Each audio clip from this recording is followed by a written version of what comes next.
everyone, and welcome to Emotional Grit, the podcast where you can learn about the power of perspective and the science that fuels us. I'm your host, Jennifer Fernjack, and today's guest is Randy Stocker. He's an author, public speaker, and a grief coach. And he can actually speak firsthand as far as loss and ways that grief can actually change people, the different ways that people actually express grief, and ways that when actually helping somebody else through their own grief, you could get help yourself with yours. So, without further ado, Randy, thank you so much for being here today and being willing to share your story of just overall loss and grief and how you have gotten through things and different takeaways we have for our audience as well. So thank you for being here. It's my honor, Jennifer. I appreciate the invitation. So I'm thinking that we should get started by you taking us back to 2003 and just explaining what happened to your family. Okay. It was on July 22nd, 2003. My wife and I were having dinner in Quincy, Illinois. There was a knock on the door. It was the county coroner, and he asked if he could come in, and I said no, but he insisted. Came in and asked me to sit down, and he said, do you know Jean Stocker? And I said, well, of course I do. She's my mother.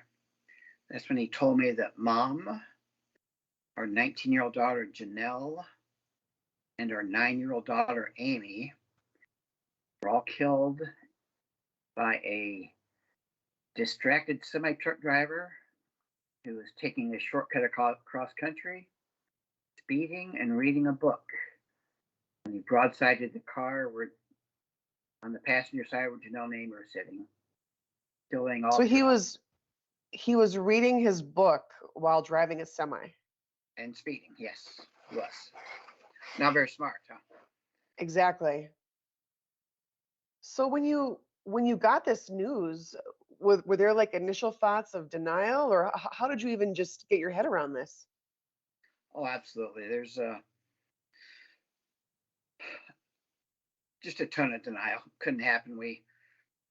Janelle and Amy had called my wife Shar earlier in the day, about 3:00, and said how much fun they're having with Grandma Jean. We took them back to school shopping and spent a lot of money on them. They called Shar and said, this is what Grandma bought us. We're having so much fun. And then 20 minutes later, they were dead as they were going home from that. So yes, we were devastated. Didn't know what to do, didn't know what to say, didn't know who to call. And we cried a lot. I can see why.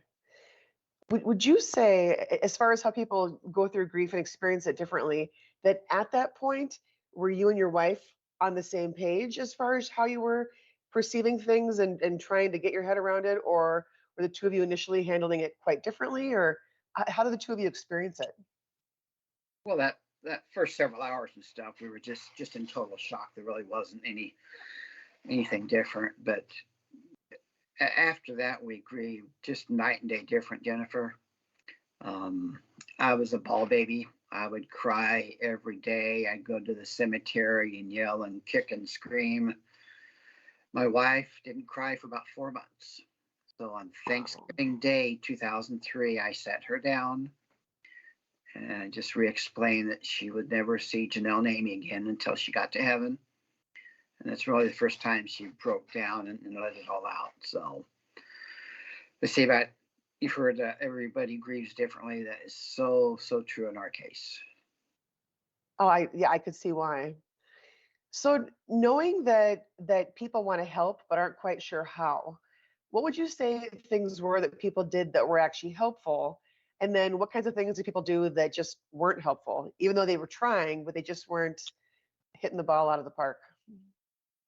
Well, most people don't know how to support someone who's grieving. And initially they just reach out and they bring all kinds of food and goodies and beverages and all that kind of stuff. I mean, that happened. Everybody's in a shock with us. So many people coming over to the house, family calls. So we lived about 3.5 hours from my dad. So we had to make the decision to drive to Gibson City, Illinois, to be with the rest of the family. And on that drive, Jennifer, I had to call Janelle's boyfriend a young man named Dave and tell him that his love of his life got killed in a car wreck that day. That was a tough. How did you even approach the subject, or how did you even know like what to say, or I, even approach him? I didn't know what to say, but I knew I had to say it. Okay, I mean, he deserved to know as soon as he could, and it was up to me to let him know. I just told him right out, hey, there's been a terrible crash, and I think I just told him that Janelle was killed in a car crash. I don't think I even told him about Mom and Amy at the time. And basically said that we'll be in touch a little bit later as we learn more about what happened. So as far as people initially reaching out, whether it was with desserts or things to have as entrees or what have you, what would you say stood out to you the most as far as how they were able to actually connect with you? Like what actually seemed to make a difference that people were doing that you now have takeaways as far as how you would help other people if they were grieving? Yeah, well, as I talk to people, a couple of things. One, hugs help. Okay, just the sharing of a hug is sort of like sharing the pain with somebody. So we got lots of hugs, and people didn't know what to say, but the hugs really helped. And then the constant contact. We had some good friends that would come over multiple times every day just to be with us. And the key thing when you're trying to help somebody is just be there. You don't need to say anything. You don't need to do anything. You need to just be with that person. That's what a griever needs. I could see that. Well, and it's interesting to note that with hugs, that there's actual science behind that, the power of touch. I mean, it's and on a lighter note, it's also why, say for example, after a baseball game or a hockey game or something, it would be common to see the actual players all pile on each other. It's that power of touch and connectiveness, you know. Same thing with a hug. It's just something where it's two people connecting, and not everybody's a hugger. I know that, but for most people, who are huggers, it can just go a long way. And to your point, as far as people who don't really know what to say, it's a way to say something without using words, that Absolutely. can help. It can just be a touch on the shoulder or holding your hand or something. Just being there with somebody. It's so important. Definitely. Yeah. So, as far as people trying to help and then whatever they did just didn't quite resonate with you or just wasn't helpful, what will be some examples of those things? That didn't help. We Yeah, probably. as far as people saying things that maybe they thought were going to be helpful, but they maybe just it didn't quite do what Oh, they intended. mean, well, a lot of people said, how are you doing? Okay. Without thinking, that's just a common thing that we all say, how are you today or how are you doing? And I wanted to say, how the heck do you think I'm doing? My mother and my two daughters were just killed. A lot of people said, well, God doesn't give you more than you can handle. Jennifer, God really, really tested me. Took 3 family members away from me at the same time. I had a guy say that he knows exactly how I feel because his best hunting dog died a couple of weeks ago. So people don't mean to say hurtful things.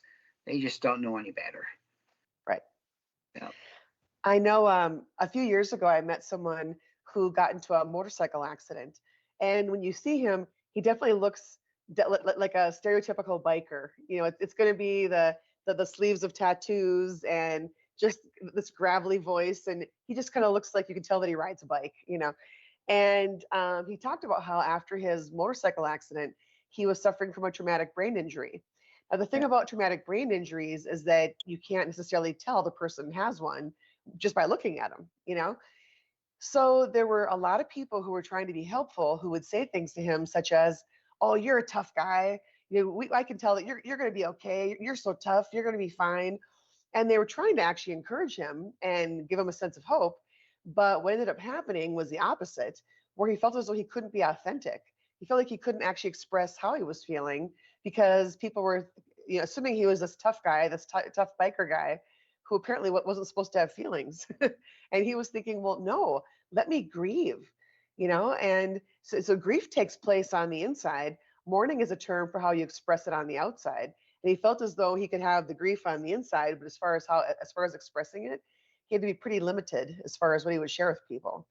So those good intentions can be there for people to say things that don't always quite, do what they're supposed to do. Yeah. Part of my presentation is I try to explain to people that are grieving that their friends and family don't mean to say things that hurt them. Mhm. They just don't know any better. And to really take it with a grain of salt. Don't be offended when they say something because they just don't know what to say. Yes. And I think too that because people oftentimes don't know what to say, then people a lot of times end up just not saying anything. And then that can give kind of the perception that they don't care when really they do care. They just don't know what to say, so they just don't say anything. And then they're not connecting with the person who's grieving at all. So that can also backfire.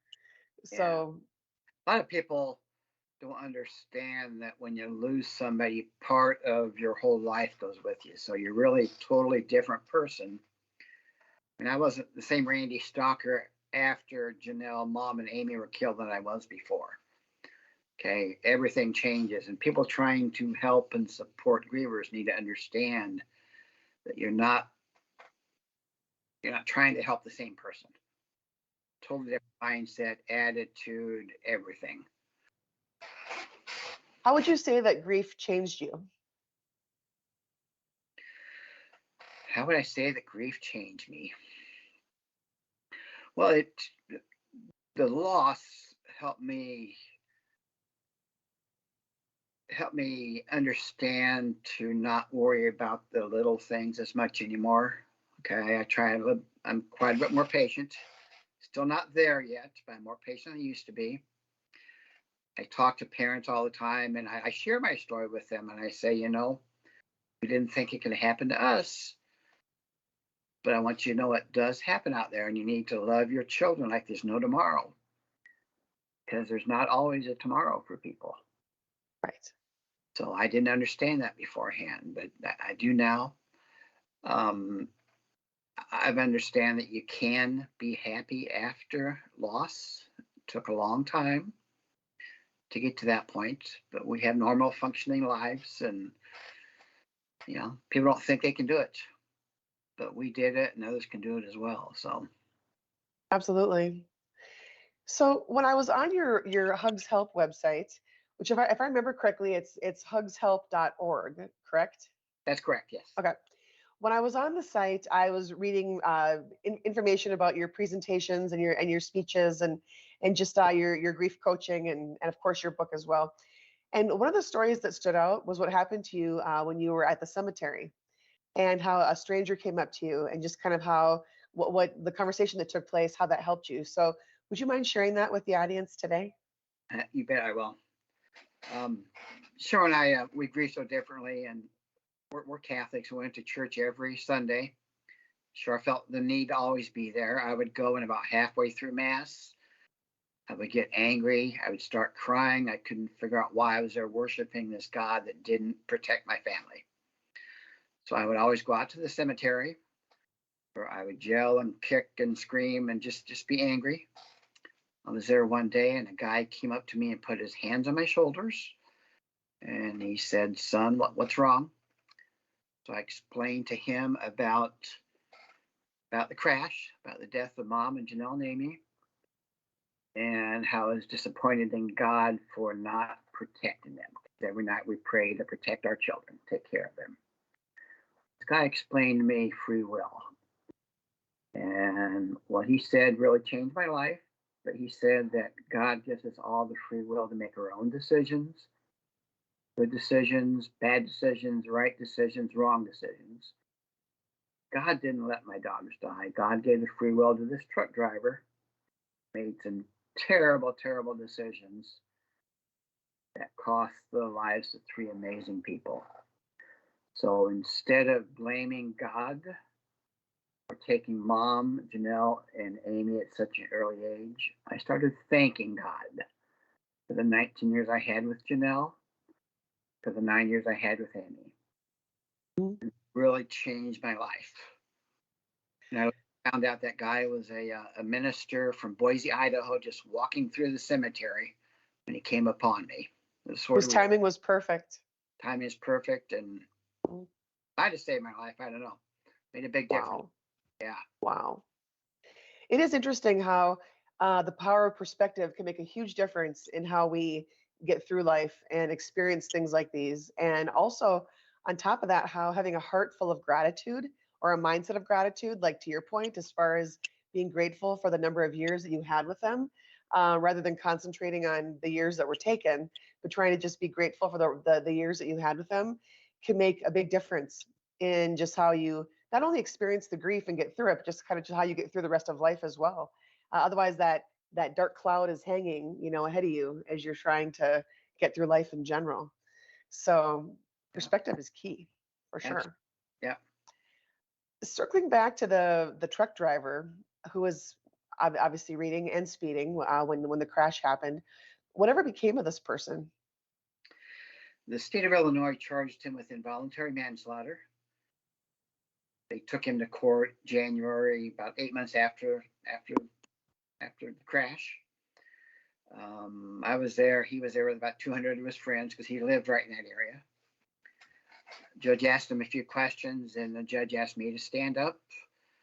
And I stood up, and he looked me in the eye and says, "Randy, I cannot charge this guy with anything because he didn't kill your family on purpose." So he was able to walk free. He kept driving a truck, and there was no penalty at all. This is before distracted driving. Okay. Right now, distracted driving, you hear about it every day, but 20 years ago, really wasn't a big term out there, but that's exactly what it was that killed my family. So the driver never served any time? Nope. Never served any time, didn't even lose his license. And you ran the risk of running into him just being around town? No, we lived in different towns. Okay. Yeah. So At here's trial, here's the the media asked me if I wanted to talk to that guy. And I said, yes, I did. So they got a little room for us, and he and his wife and myself met in a little room. And I asked him what he did to help Janelle and Amy and mom to see if they were okay or could be helped. And he told me he didn't even get out of his truck. He just called his dispatch and didn't do anything else. And that hurt quite a bit that he didn't even try to save their lives. So that being said, one thing that you and I had talked about a little bit the last time I saw you was just the idea of forgiveness. So I'm wondering, with the truck driver, how did you navigate those waters? I mean, was that even a consideration for you, or was it just too far out there that you couldn't even go there? Well, it took me a long time, but what I finally decided to do is I agree he didn't kill them on purpose. Okay. So I can forgive the truck driver, but what I cannot forgive is his stupidity. Anybody stupid enough to drive, speed, and read a book at the same time, I can't forgive that. Right. Never met the guy. I met him at the court trial that one time, but that's the only time I met him. Okay. Partial So forgiven, I'm saying. so when you're doing your grief coaching for people, or your public speaking for that matter, what are some of the takeaways that you have, or examples you give for people as far as ideas they can take away from it and help themselves in their own circumstance? Hey, Jennifer, I think the key part of my presentation is explaining what a griever wants to tell you, your friends and your family, but probably won't. So I've got 9 points that I try to explain. So if we understand what a griever is probably thinking, probably wants to say, we're better able to support and help that person. Okay. So the first one is, please be patient and supportive with me. I'm not the same person I was before. Number two, please let me grieve in my own way and in my own time. Don't tell me when to grieve. Don't tell me how to grieve. Don't tell me when to quit grieving. It's my decision. Third one, please understand that you cannot fix my grief. A lot of people think they can fix a grief. We like to fix everything in America. Cannot fix grief unless you can bring Mom and Janelle and Amy back from the dead. It's the only thing that's going to fix my grief. Number 4, sometimes the griever says things that are thoughtless and frustrating because they're not the same person. You need to understand, you need to forgive a griever when they say something stupid. A couple more things. Continue sharing stories with me about my loved ones. Okay. Grievers' biggest concern is that people will forget the person that died. Okay, so always continue to share stories and pictures of the person that died with anybody that's grieving. If you're not comfortable doing that, just get permission. Say, hey, I remember a story about Janelle that made me laugh. Can I share it with you? Most of the time, almost all the time, the grievers can say absolutely yes. Jennifer, they might cry. I still cry sometimes when I hear stories. But it's so important to hear that kind of stuff. I agree. Please never say, I know how you feel, because you don't. People say that. And then the last one is, please accept me for who I am. Mm-hmm. Not the same person I was before my loss. So if people better understand what a griever is thinking about and wants to say, I think they can help them better. I could see that. And how would you say, whether it's through your public speaking or through your book or just interactions with people in everyday life, how has helping others with their grief then turned around and helped you with yours? Good question. What helps me the most is after I give a presentation, and I always ask them I got a few takeaways for them. One is, I want you to reach out to somebody that's grieving. And when somebody comes up to me after my presentation and says, Randy, I'm going to go see my friend right now because I haven't reached out to them for a long time, because I didn't know what to say or didn't know what to do. That helps me a lot, because what I said is helping others out there. And that happens a lot, very frequently, which is nice. Wow. What a beautiful concept. Good reminder that the best things in life are free, as far as people connecting like that. It's just common sense, but a lot of times common sense doesn't always work in the situation. We're more concerned about saying something stupid or making somebody cry than just being there for them and helping them out. Right. So a number of years ago, I had heard that in the English language, of course, if a husband outlives the wife, now you have a widower. If the wife outlives the husband, we have a widow. If an actual child outlives their parents, they're an orphan. But there's supposedly no word in the English language for a parent who has outlived a child, because the children aren't supposed to go first. And so I'm just wondering, in reference to your girls passing away, are there fond memories of them? And of course with your mom as well, but are there memories that you just cherish, or certain character traits about them that going forward you've taken comfort in, and positive things that come to mind? Oh, absolutely. Both unique young ladies. I remember some stories. One about Janelle. She took her out to New York for her high school graduation. And there was a show, I Dare You To, I think it was called. Okay. I dared her to walk around New York City, Times Square, barefoot, and lick her toes clean. And my daughter, they offered her $100. She said no. For $200, and she said no. They offered her $300, Jennifer, and she did it.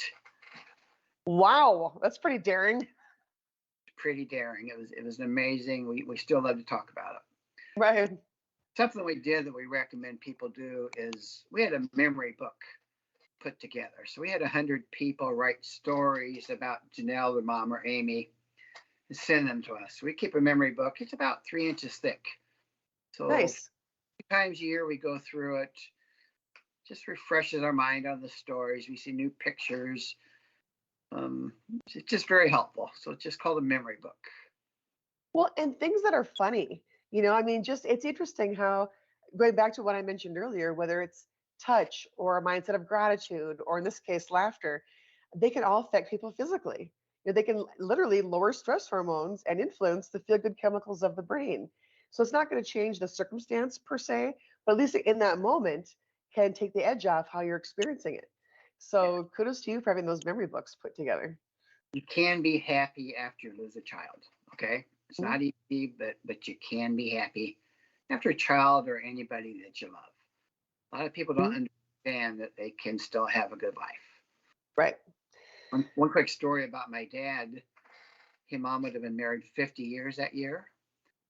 And about 10 months after the mom was killed, he called me up and said, Randy, I'm dating someone. And I was proud of Dad because he was trying to take the next step, get his life back together. Yes. And he said 4 words that just shocked the heck out of me. He said, and she's your age. Dad's got game. We had the father to son talk reversed. That's cool. That's really cool.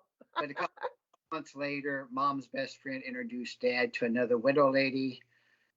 They dated for a few months, flew out to Las Vegas, got married, called all the kids and said, guess what we did today? So Wow. That's beautiful. Dad's happy. He's got a beautiful wife. She's not mom. She never replaced Right, mom, right. but he's happy, and that's so important. Oh, yeah, lot to be said for that too. So in my book that I wrote called Greater Than, The Power and Strength of Emotional Grit, I have a chapter that's dedicated to grief and the mourning process and what have you. So I do want to read a little excerpt out of it because there are different kinds of grief. And the two most popular ones I'll note here with what I'm reading. The first one is anticipatory grief. So I'll read the description of what that is. It's a feeling that the pain of loss while someone is still living. Examples include things such as anxiety, sadness, or dread when a loved one is suffering from a long term or incurable illness. Just knowing what is coming can make people yearn for life as it once was and a sense of normalcy. That's anticipatory grief, kind of like you know what's coming. The other one is ambiguous grief or ambiguous loss, as it's called. Okay. And that can show itself in different ways. For example, it could be feelings of loss when a loved one is here physically, but not present psychologically. And examples of this would be mental illness, dementia, forms of addiction, and brain injuries can cause this type of grief because even though the person is still physically here, just mentally, emotionally, and psychologically, they're not. And so people are having to mourn the loss of who the person once was. And that can also happen with breakups and divorces and what have you, where the person is physically gone, but mentally and emotionally and psychologically, they're still present. So it's that ambiguous grief of trying to have a new normal while longing for the past and craving that sense of normalcy. Examples of that also include people who are in combat. I know when my dad served in Vietnam. And so when I was little, I would hear stories of how there were some soldiers who just never came home. They literally were lost in battle and just missing in action.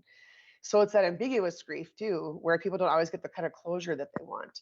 So to your point earlier, as far as different kinds of grief, people handling things differently, ways that grief can actually affect people differently. It's just interesting how you can't tell on the outside necessarily how someone's feeling, but sometimes on the inside, those still waters can run deep. And so it's important to just cut people some slack. And to your point, sometimes just give them a hug or put your hand on their shoulder or have something where it's acknowledging the fact that, you know what, I'm not sure what to say, but I just wanted you to know that I'm here and I'm thinking of you and that I'm, wanting good things to come your way. Can go a long way. But I don't like I don't oh, like go the word ahead. I don't like the word assume very much, but when somebody just lost somebody, no matter what they tell you, yeah, I'm doing okay or whatever, you need to assume they're really struggling.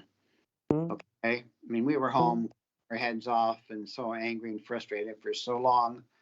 But when we go out about, people say, "How you doing?" Well, doing okay. What else you want to say? Yeah. Just Yeah. assume they're hurting and act accordingly. Mhm. Good call. So, any closing thoughts or comments that you want to call out for the audience, whether it's from your book or your presentation or just things in everyday life related to grief? Yeah, a couple things. I've added a section on grieving from the deaths from suicide deaths, Mhm. because there's an awful lot of that out there. Mhm. So I've been addressing that quite a bit with people, and you really need to understand that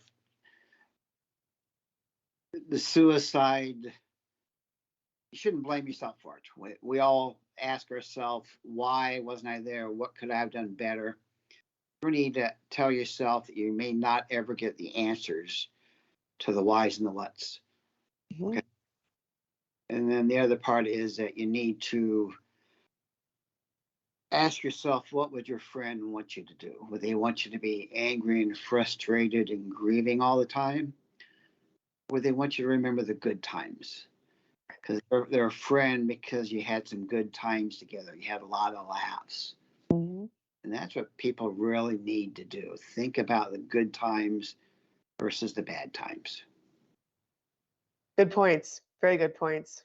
Yeah. So, So, as far as people wanting to reach you and just getting more information, where can they get your book? And would you mind repeating your website? yeah, the website is www.hugshelp.org. Okay. It's available on Amazon.com. You can order it from my website. A lot of people order signed copies. So they do that and pay by Venmo, and I just send it to them that way. I am a professional speaker. I've been traveling around the country just talking to nonprofits and churches and businesses and associations to help them better understand grief. Okay. So my presentation is called Understanding Grief Understanding Loss for the Griever, for the Supporter, and for the Friend. Okay. So you need to understand it yourself before you can understand how to help somebody else. Oh, yeah, definitely. And also the importance of just cutting yourself some slack.